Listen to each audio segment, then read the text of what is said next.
आयो लाल सभई चओ झूलेलाल। 16 सवाल जो सही जवाब आहे बी 6 महीना। भगवान झूलेलाल मिर्ख शाह खे 6 महीननि ताईं ज्ञान ॾिनो। सवाल 17 भगवान झूलेलाल साईंअ जे अनुसार मनुष्य लाइ कहिड़ो धर्म श्रेष्ठ आहे? ए धार्मिक गुरु जेको धर्म जो उपदेश ॾे।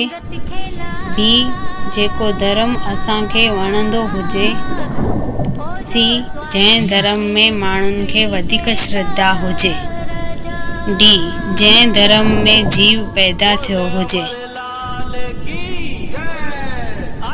17 सवाल ॾिसण लाइ सिंधी समाज एकता चैनल खे लाइक शेयर ऐं सब्सक्राइब कजो।